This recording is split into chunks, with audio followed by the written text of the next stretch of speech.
Greetings Wanderer, this is Atlas here and welcome to the Void. Today I'm starting Anime Week, and actually I kind of already started it by making a post in my community tab asking you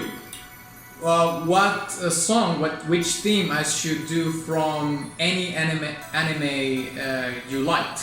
And I said that the comment that got the most likes would be the one that I would pick to break down in today's video. The comment that got the most likes was from Democles, and he said, "You see big girl Attack on Titan." You know, very straight to the point. I like it. However, I am not doing Attack on Titan today. I know, but just hear me out. There's a very good reason why I am not doing Attack on Titan today. It is a secret, and for obvious reasons I cannot tell. However, I'm going to invite you to trust your instincts, to search your feelings. Search your feelings, my young Padawan. And try to guess what I'm trying to tell you when I'm saying that Attack on Titan is not going to be made today. The breakdown is not coming today. But I am picking the second place, which is a very good one, which is fairly requested also previously in other videos, which is God's theme from Berserk. And the comment that won or made the winning entry for this one is from Lucatio, and he said, "God's theme from Berserk 1997 or Forces OST, again Berserk 1997, or good old Cruel Angel's thesis, can never go wrong with that one." So I know absolutely nothing about this particular anime. Of course, goes without saying that I don't know anything from the original soundtrack of this anime, of course. But I'm looking forward to it because people seem to be very, very excited and very enthusiastic about this particular anime and its original soundtrack. I must confess that I've been very out of touch with anime in the later years, and I've seen some newer ones, relatively new ones like Castlevania and Dragon's Dogma, because they're related to video games and whatnot. But for the most part, yeah, I would say that I'm quite out of touch with anime. But I do like anime overall. But I am using this as an excuse to literate myself again in this wonderful world of anime. So I am looking forward to hearing this track, and I'm also looking forward to hear more anime soundtracks in the future. So onward! Okay, God's theme from Berserk 1997. Boom.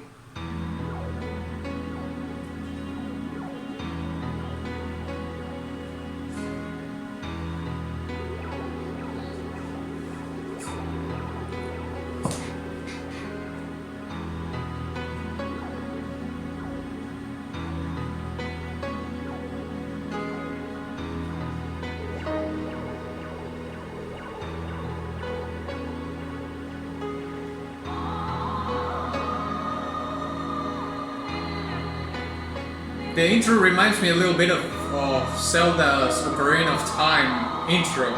A little bit.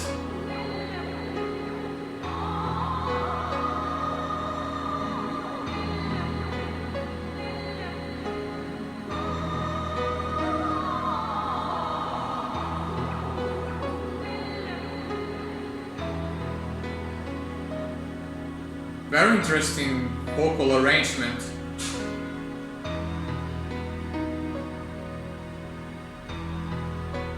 Right now I can't really place it. Sounds very exotic.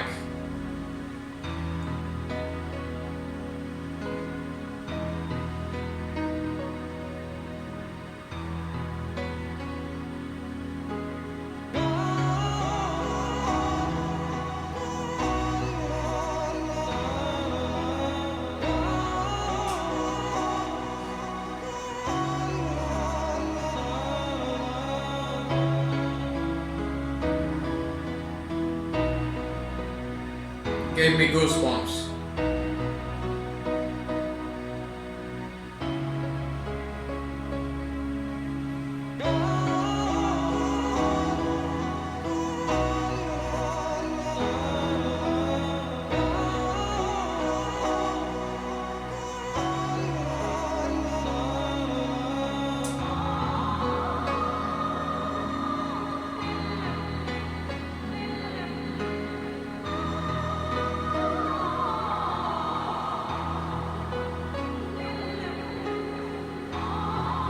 It has this synthesizer that has quite an aquatic touch to it.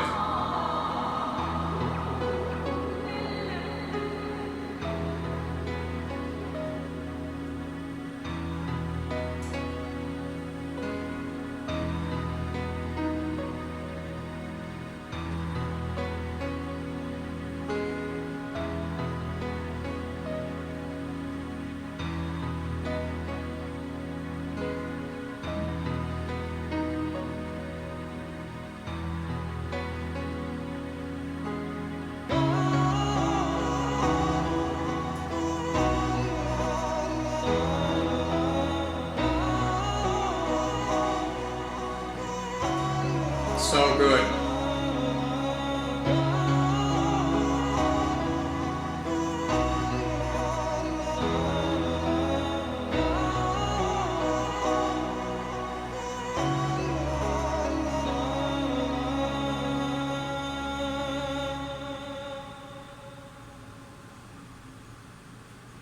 There it is. Yeah, there it is.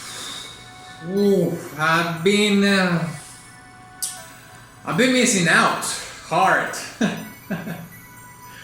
This song was absolutely fantastic. It is a swooning swan song with extreme beauty, to be honest. Like, I'm swept away by it. I got a little bit emotional also while I was listening to it, especially by the vocal arrangement that there is in the track.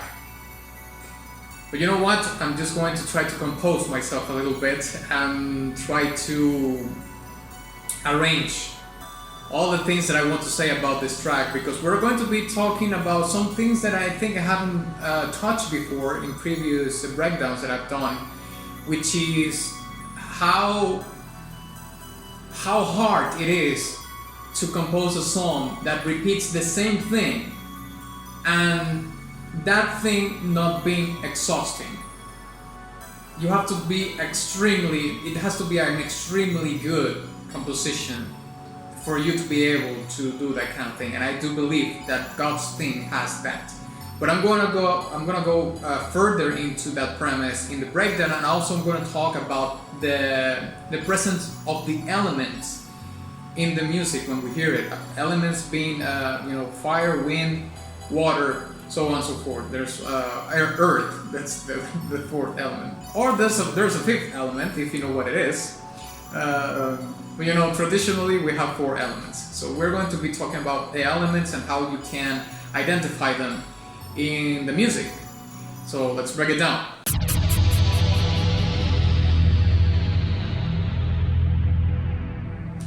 Okay, so let's start by talking about general remarks regarding the composition of the song and the arrangements, the elements that are within the song, and how those elements carry the song somewhere. Because I do believe that the song, although it has repeating arrangements over and over again, they tell a story, which we're going to be talking about later.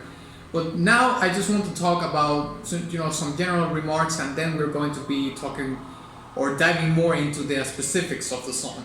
So the first thing that I would like to mention is that, like I said before, this has a very acute similarity with the ZELDA Ocarina of Time intro song, which I'm gonna leave a brief clip here so you can check it out.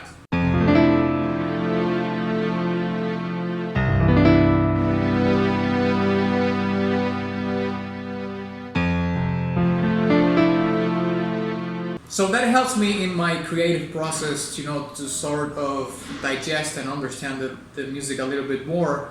Now let's talk a little bit about the composition and the arrangements and some of the instruments that play a role into this particular track. And the first one that I want to talk about is the pad, which is the synthesizer pad that has a very, very simple chord progression that is so soothing. It is a very soothing pad, and synthesizers pads, are, well, not necessarily all the time, but pads have this quality that they don't have a lot of attack, and they have this soothing, expansive sound, that's trying to be less aggressive on the ear and try to just build up to something, to build the storytelling that the track has, but also give a space to that story to be told.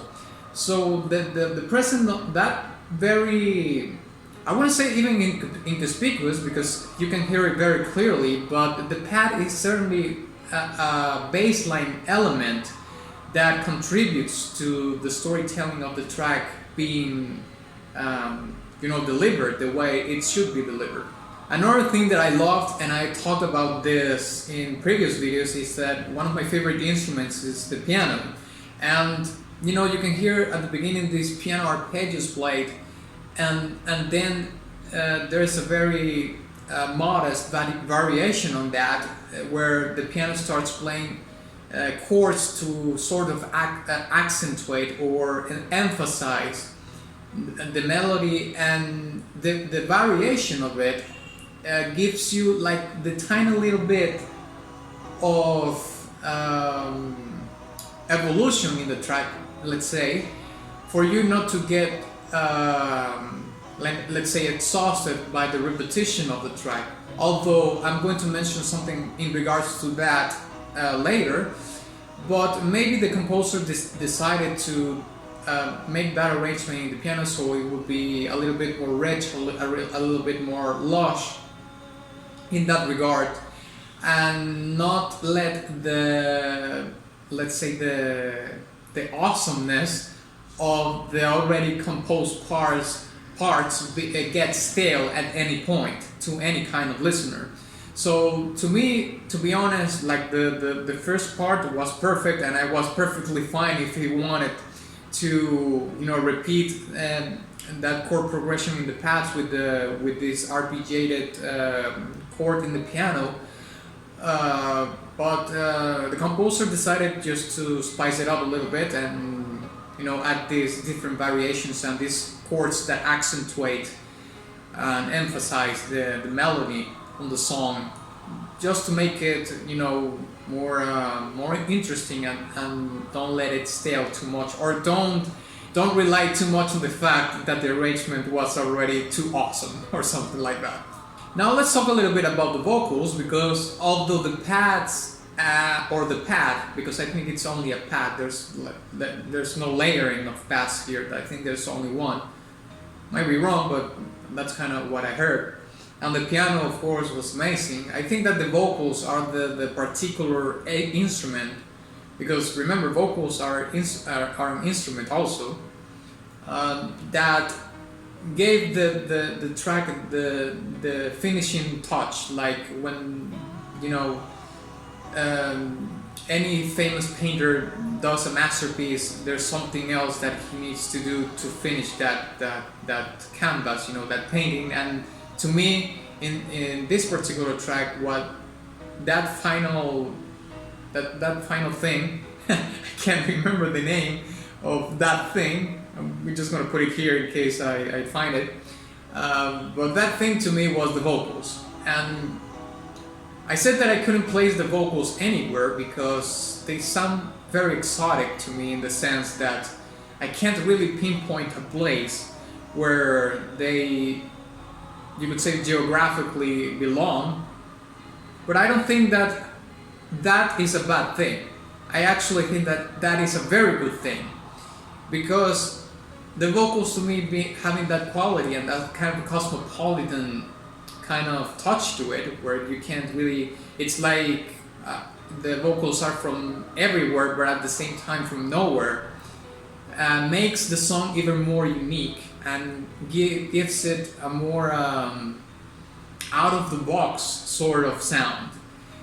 And also, of course, actually, you know what, it has this kind of new age touch to it, like, the vocals are performed in a very new age kind of way.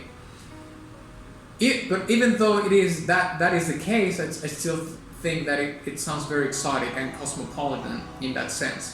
But also there's some other elements that make the vocals even more interesting, but they have to do more, not with the way they were performed, although that is a very big element to it, but the production of it, or what's behind it, because the vocals sounds very drowny, and they are like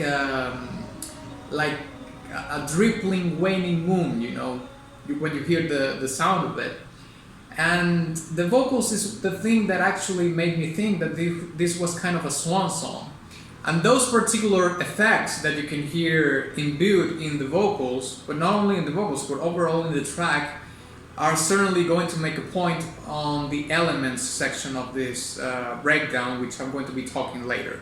Now let's talk briefly about the less is more kind of approach for a composition on an arrangement, or anything in arts. It doesn't matter what it may be. It can be, like a painting, a song, a sculpture, anything you can think of. This particular track has that painted all over it. Like, you can hear that the song is fairly simple. It has this repeating motif, if you will. I don't know if this actually, like the piano melody is the motif for the leitmotif, apologies, for the character that I see in the video, or it's actually the motif of all the franchise itself. Although by the name of the track, which is God's theme, I would say that is more about a character more than the anime itself. But regarding that, I think that the track has this very less is more approach. You have a very simple variations, but the chord progressions are very simple, and they repeat over and over again over the whole track with very small variations.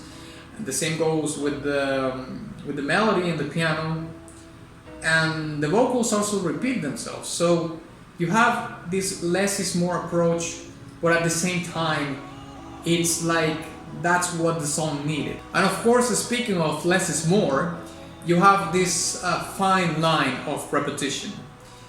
Repetition is a dodgy subject for me, at least when I compose music, because for me to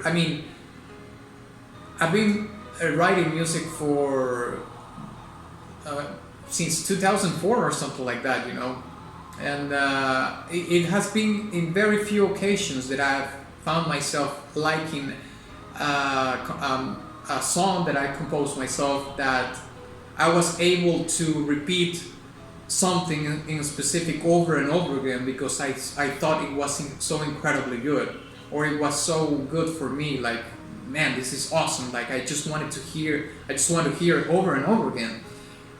And I don't know if this is a gift or something like that for people to be able to make this effective or not, but for me it's like extremely hard, and I found myself in very rare occasions in which I would say, okay, this track I can really just repeat this over and over again because it is that good. So that's what I think happens with what you hear in this track. Like, although the variations are very simple, it's essentially the same thing repeating over and over again. So to me, it's fascinating that a song can have that effect. At least for me, hearing something over and over again, that is so good that you just want to hear it over and over again. That's it. Now let's talk a little bit about the elements, the presence of how you can identify elements in the music. I would say, of course, this is a very water element kind of song, and I am going to backtrack a little bit here and talk about again the vocals. The vocals are very drowning. They are drenched in water, if you ask me.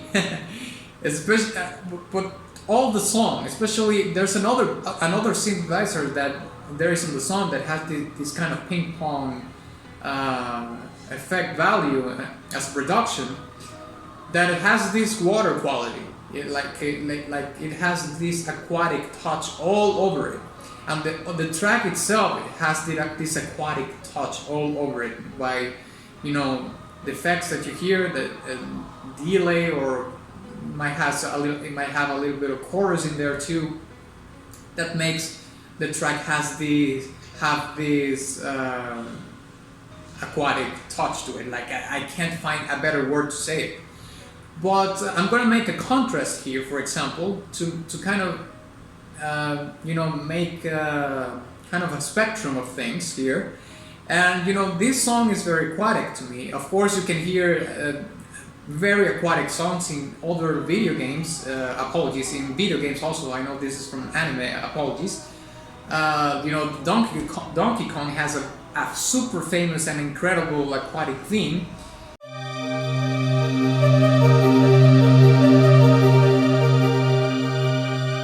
There's another video game soundtrack which is one of my favorite aquatic soundtracks of all time, which is a game called Echo, and I'm gonna leave a little bit of a clip here so you can check it out also.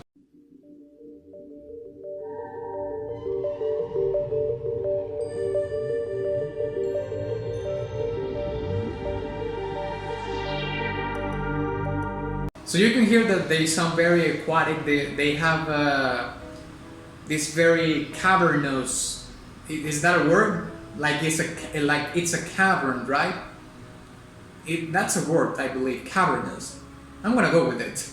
It has that quality that it's super resounding, but it has a lot of volume, and that's the kind of volume. I mean, volume in mass, of course. And you know, you hear the music, and you imagine the volume of the sea and the water. You know, that is ever expanding and ever, you know, like it fills everything, every little gap, every little thing where there's a space, the water will fill in. And that's how these kind of tracks sound to me. Now, to finalize my comment, I would like to talk about the potential storytelling of the anime or this character, God's theme. Maybe the character name is God. Just by the picture that I saw on the video that while I was listening to the song, and he seems to be like a warrior that is just wandering, you know, and how fitting that is, given the theme of one of the themes of this channel, apologies, which is the eternal wonder or finite wonder. If you're mortal, eternal will be like a god or something. But you know, you have this character that seems to be going somewhere, but wandering. Maybe not so much on the journey that he has to do, but wandering in his mind, the things that he has gone through.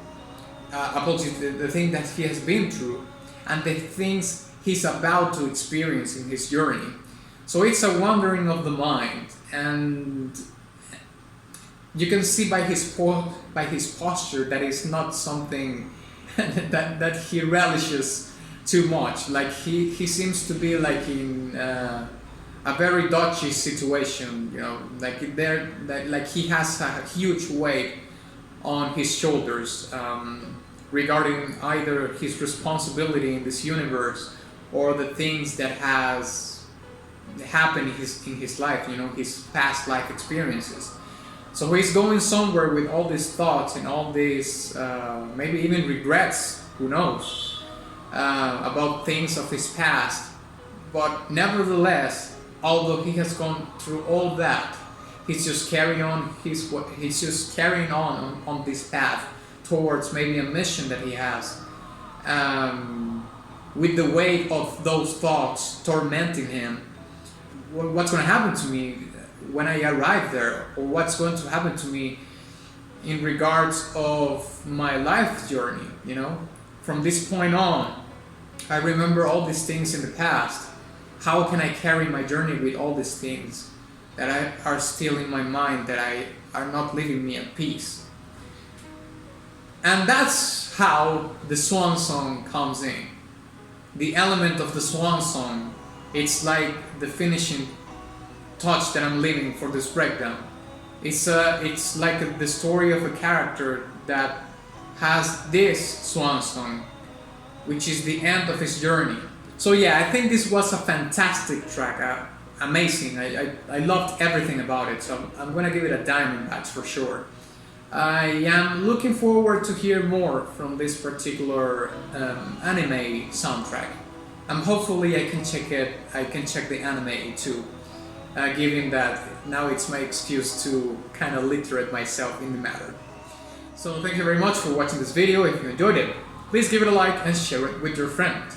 Also, please don't forget to visit my Patreon or Subscribestar in case you want to give priority to your request and also support the channel, and also my Coffee profile in case you want to support the channel with a tip and leave a comment there, and also my Teespring shop where you can get merch and all that jazz.